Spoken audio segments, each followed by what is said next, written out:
Bom dia, caros alunos. Olha eu aqui mais uma vez para trabalhar mais um conteúdo novo com vocês, certo?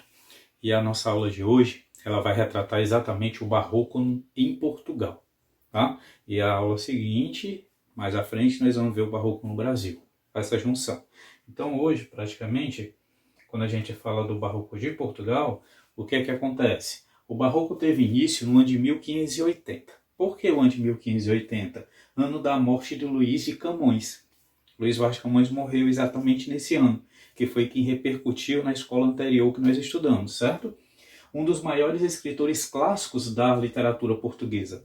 Esse período vigorou em Portugal até 1756. Olha aí, ó, praticamente quase 200 anos, né? E com a fundação da Arcádia Lusitana e o surgimento de um novo estilo.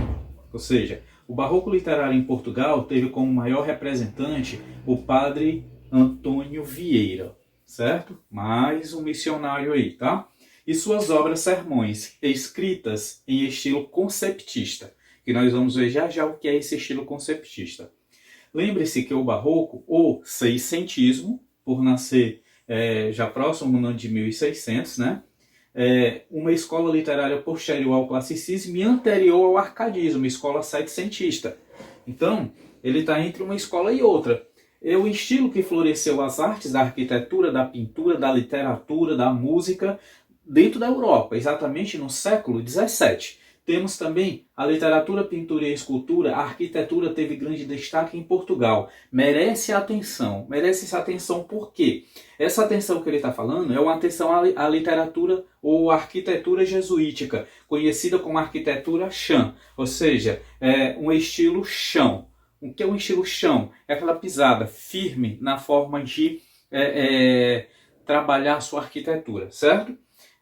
De influência clássica, o estilo chão buscou demonstrar a simplicidade, a funcionalidade e a proporcionalidade das formas. Vamos ver mais aqui um pouco. Dentro dessas formas, como eu falei um pouco sobre o conceito, ou como o barroco português era visto, vamos ver agora um pouco do contexto histórico. Nesse período do barroco em Portugal, inicia-se durante um período de colonização do Brasil e de diversos conflitos com os holandeses. Ou seja, o Brasil estava sendo colonizado por Portugal, os holandeses tentando invadir o Brasil para roubar o açúcar, e dentro desse período, Portugal tinha que estar, de uma certa forma, também atento à literatura deles. E nesse caso, eles tentavam conquistar a parte do território que estava sob o domínio português. Além disso, o surgimento da União Ibérica, diversos conflitos com a Espanha e a Guerra de Restauração, um enfraquecimento ainda mais do país, esses fatores foram essenciais para o surgimento de uma grande crise econômica, política e social em Portugal. Tá? Assim, Portugal estava sob o domínio espanhol e lutava pela independência, que somente conquista em 1640. Nesse período que Portugal estava dominado pela Espanha, os reis portugueses estavam aqui no Brasil. Até que Dom Pedro teve que voltar a Portugal para poder tomar as rédeas do país, certo? E tomar o país de volta e deixou o filho aqui. Nesse caso, no geral, a Europa enfrentava momentos de crise entre o humanismo renascentista e o medievalismo religioso. Temos também, podemos dizer que o barroco foi um momento de transição entre diversas descobertas científicas que iniciaram muitas dúvidas sobretudo o campo religioso. Com a reforma protestante de Martim Lutero, a Igreja Católica começa a enfraquecer em certas regiões da Europa e a perder muitos fiéis. Tá? Diante disso, surge um período de perseguição religiosa, ao mesmo tempo que o humanismo renascentista inaugura uma nova era, a Idade Moderna, que daí já começam a avançar também na literatura.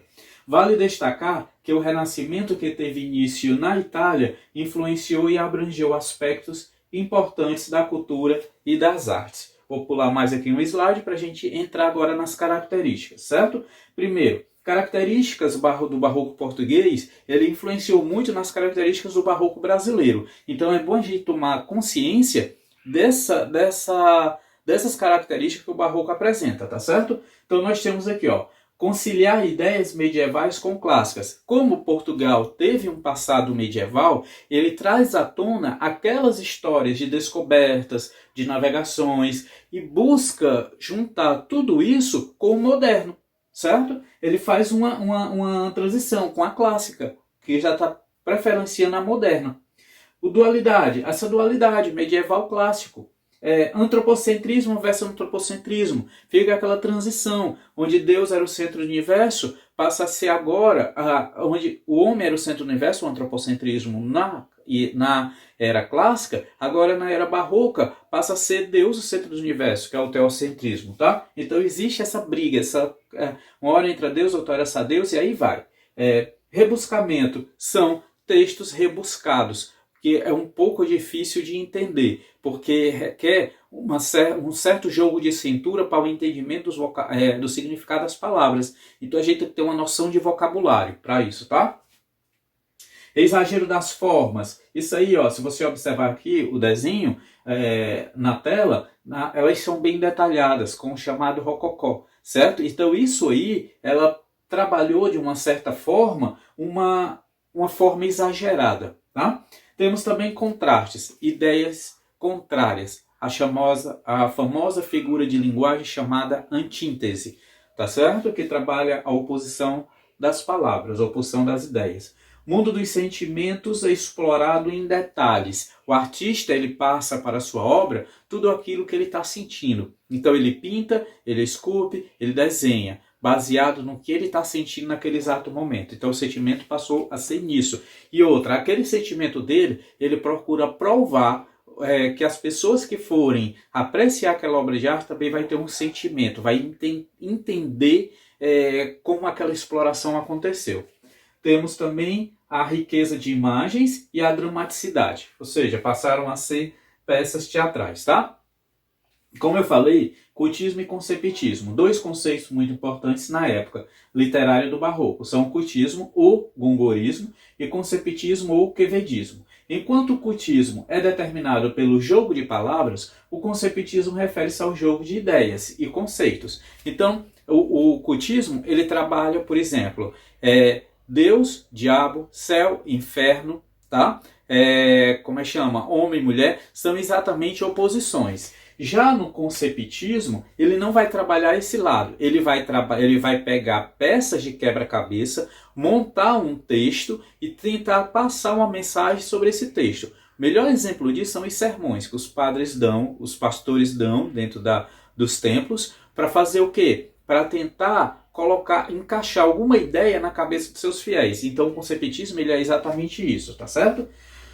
O primeiro, influenciado pelo poeta espanhol Góngora, é marcado pela linguagem rebuscada, ornamental e culta, valorizando a forma textual. Já o segundo, baseado na poesia do espanhol Quevedo, caracteriza o racionalismo e o pensamento lógico. Esse estilo tem como principal objetivo convencer o leitor. Então, caros amigos, o barroco português, ele é exatamente isso. Ele é uma obra focada exatamente na igreja, ele vai retratar muito a parte religiosa. Então você vai ter que focar aquele período da Contra-Reforma, que o professor de História conversa com vocês, toda essa parte da colonização vai vir à tona agora nesse conteúdo, tá certo? Então, espero ter tirado a dúvida de vocês mais essa aula, aguardo vocês no nosso próximo encontro, tá certo? Um abraço, tio Marcos, e até a próxima!